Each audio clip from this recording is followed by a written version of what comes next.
Okay, and so here we're going to talk about shot, reverse shot. We're going to talk about how to handle scenes that are about dialogue. So for this, inside of your narrative folder, we're going to work with this one, shot, reverse shot. And so again, you should have Premiere, sound, and video files. So inside of here, you're going to have one of these. This is probably going to be the title that you have, but whichever one you have, go ahead and launch that. So double click on that, and I'm going to go ahead and flip over to Premiere. Don't forget, if you need to relink your media, you can refer back to the relinking media video file that I have for you on the class website if you need to go over that again. Okay, so here I have this project, and I'm going to come over here and let's see what all we have. So again, I've already done a lot of the work for you, and let me collapse all these so we'll go through it together what all this is. So here I have some extra sequences. Actually, let me go ahead and drop those in there so I'm staying organized. There we go. So here we go. I have some sequences that I've constructed for you, the kind of one that's already done and one that is not, and then one we're going to do together, and then the one that you're going to do. And here I have all of the footage, and you can see here, again, some more work has already been done for you in terms of the description. So refer back to the other video where I talk about how to customize your metadata if you need to. But here it's already some notes on what happened and the types of shots here. And then here in this folder we have some music, and it's been broken down even more, some room tone, and this SFX, those are sound effects. And so we'll talk about what room tone is in a second, but the first thing I want to talk about is this thing called a master shot. So a master shot, let's double click on this. So a master shot is this entire scene that the actors have performed it, and it's continuous camera. And so we always have this to cut back to, which is the wonderful thing about a shot like this, because sometimes there are bits and pieces that you want to cut away to and these other details that you want to move into, but you need to have some kind of something where there's always coverage just in case you have any holes or gaps. You can always cut back to this main shot. So this is a camera that ran for the entire length. So this is a long take is another thing that they call this. So instead of calling cuts and lots of pieces that'll be put together, it's just one long continuous take. So that's what we call our master shot. This particular master shot is also a wide shot. The wide shot means is we have the entire scene, we have both individuals that are in this shot. So what makes it a master is because it runs the entire length of time, but it's also in its nature of the way that it's framed, it is also a wide shot. So let's take a look at some of these others. You've got some where the camera, we've got this is called an over the shoulder, and that's literally what it is. Look at the camera, it pans up, and we have an over the shoulder. And so here the main focus is on this character and his dialogue delivery. And again, you see here there's already some ins and outs that are set. And so it's looking for the most, your job as the editor, you're looking for the most dynamic moments in this that are going to be compelling to use. So you've got some other moments to cut between. Now let's go back to this one. This is a medium shot, right? So it's kind of like a little bit below the hips to the top of the head. Notice there's also something called headroom here. So this is some production notes, but for those of you that are interested in the production side, always leave room at the top of this. It's called headroom. And I'm going to move here to this shot. Medium close-up. So moving in a little closer, this is above the belly button, still some room above the head. And let's see, this is this is a medium shot, it's a little bit more information. And notice too, what do we call this again? Over the shoulder, OTS. So these little short names, MCU, medium close-up, medium shot, close-up. Now, as you continue doing this is wonderful little shorthands. Now this is a close-up, even closer.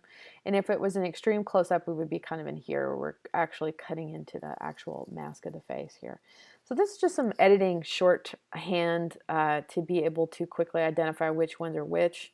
So those are phrases that you should keep in mind and commit to memory. And if you need to, you can print out a little cheat sheet of the different sort of what are the different types of shots. Now here, this DX, DX is short for dialogue, and again, SFX is for sound effects. So just some more little sort of lingo, if you ever see these things, what do those mean?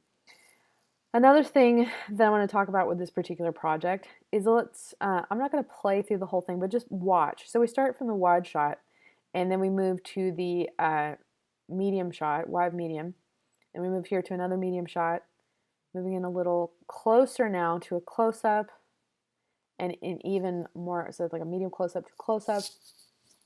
You see how we're working our way in, that we're building the intensity of this scene. So we went from wide away, like far away, right? They're kind of slowly moving more into this scene of getting closer to the characters. This is a common strategy, and pay attention as we get closer to the end. We're going to start kind of working our way back out with the wide at the end. Now, this is a common thing. Now, sometimes it goes in reverse where characters start as a close-up and then we start to like work our way back out. But the more common way that you see this in terms of cutting is you start with a wide and slowly move into characters. This is also a strategy that can be used to build tension as the intensity builds in the scene between these characters, that you're noticing the shots get closer. By doing this, you can, this is sort of like a conceptual strategy, or a way to talk about the mental state or the emotional states of characters. That fast cutting builds intensity. Close-ups are more intense and more intimate by their nature. And so the example comes to mind of, what is it, 12 Angry Men, right? So it's like at the beginning of the film, there are the shots of the men that are arguing over whether somebody should be condemned to death. Great movie if you haven't seen it. But slow, it's like as the tension of those scenes moves on, and it's like more tension about should this person be convicted guilty or not, you notice that the types of shots the editor is using are getting closer and tighter. Now it's talking about the psychology of this scene. So this is absolutely a strategy that you as an editor can take advantage of. This is really common in terms of working your way into a scene. So think about using the script, following along with the dialogue, and thinking about where you're going to build your intensity in terms of where you're moving in, and kind of what are the emotional states of the characters too. That's the other thing, that all of this is not just about following along with the script and continuity, that you're also trying to build emotional intensity and connection with your characters, because if there's no emotion behind these things, you're not able to build and manipulate people's feelings with this, then you're just going to have a story that doesn't connect with people, that it's going to fall flat. So you're looking also for these moments where your characters and your performers, the actors, are really giving you something to work with. Like there's some nice reaction shots in here. Now this particular shot, pay attention to this one. Let me hit spacebar. You see this little moment of the eyes kind of dropping, right? We're going to use this one. We're going to use this shot. Now I've already got a marker right here on the timeline where I just put a little marker to sort of notate where this is going to come into play. Now let's listen to this little line right here. Okay, so I'm going to hit spacebar.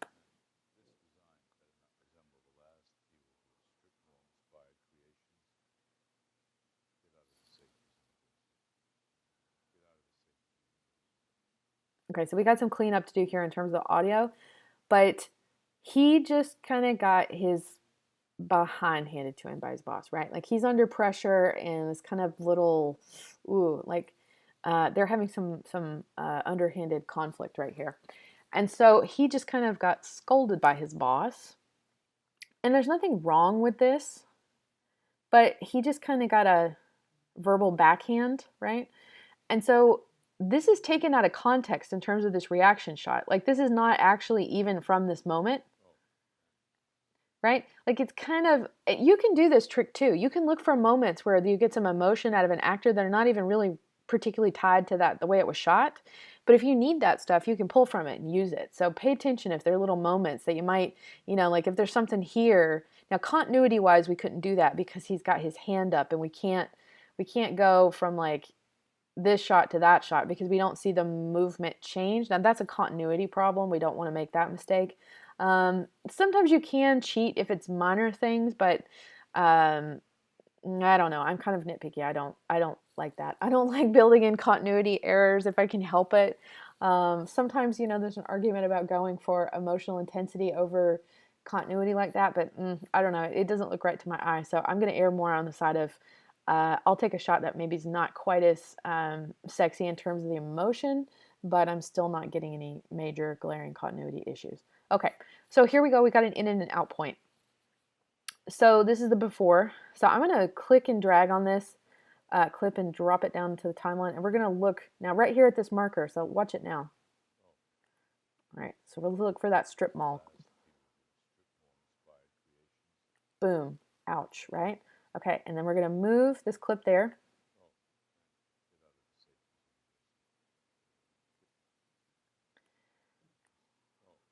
Now, I'm going to mute this track right here because we want to get rid of that O and, right? Yeah, we don't need that. Now, a couple things. We can select this and I can right click and say unlink. Now, these are going to be two separate entities and I can get rid of the audio track right there. Or I could just go in and mute it, but just so I don't have extra pieces floating around that I know I don't need, I'm just going to delete it. Ooh.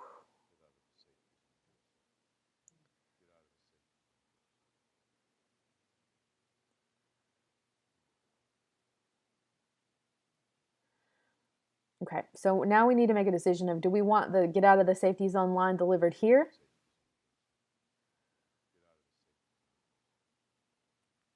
Now, I think I'm actually going to err here, that I'm going to go over here to this ripple. And where's that moment where he finishes the line? Let's see, let's back up. Boom, that line right there.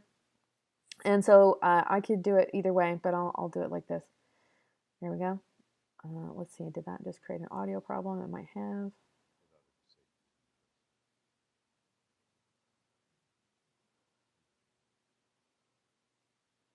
Okay, not bad. Now, another way, I'm going to come over here to the after. I did this another way on this cut. And I want to show you this problem that I created. So I'm going to go to the selection tool. I'm going to mute this track. Let's watch this.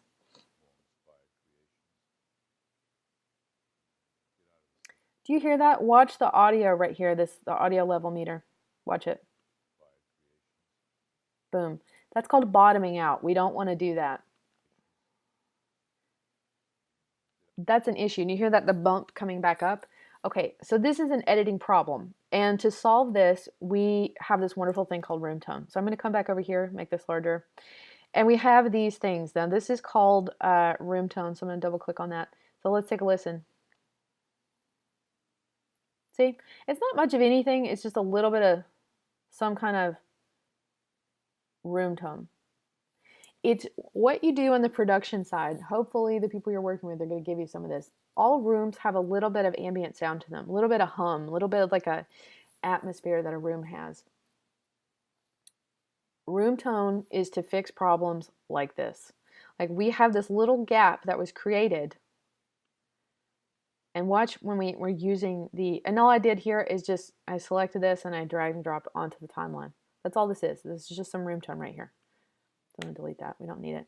So just imagine I did a little version of that right here. Now, watch the audio meter here. Now remember, we bottomed out right here and we had this kind of drop. And now listen to it. It's just that little bit of presence. It doesn't feel like there's a hole there. It's just a little bit of some kind of like sound underneath it to keep things steady. So if you ever run into that issue, use a little bit of room tone. Hopefully the people on the production side, they're going to give you that. If not, it's one of those wonderful things as an editor that as you build little blips and pieces and things, you build a library of room tone. And if you ever need it, you can work with that. Or you can go into this sort of stuff and look for moments where there's silence. Right? Like if we needed to, we could go in and do some cuts and like copy paste and sort of, you know, Frankenstein some things together if you needed to. I've had to do that multiple times. So that's another strategy of just look for moments when there isn't just dedicated recorded room tone, that you can look for moments of silence and go in and cut it and move it around to, you know, fill in any gaps that you run into in terms of your sound. So, and just in case I didn't say the word over here, this is what we call a reaction shot. Reaction shots are wonderful. That is showing the emotional impact of a delivery of an action. We see these a lot in comedy. This is like when you have a delivery of a line, sometimes it's like the reaction shot of somebody who's in shock or horror or whatever. That's where the laugh is, right? It's on the reaction shot. Here we're getting the impact of this character, the boss, the impact on the employee, his emotional impact from the words that were delivered. So those are reaction shots. Those are very powerful. Make use of those. Consider those in terms of like emotional moments that you want to build those into your edit. So we talked about how we're slowly moving into a scene, how we move out at the end, and also how you're using reaction shots to tell the emotional side of the story. And we talked about room tone and how to take advantage of that. And again, just a little quick reminder, all these wonderful little labels, and the wonderful thing about descriptions, here we have these previews. So everything's organized in nice bins.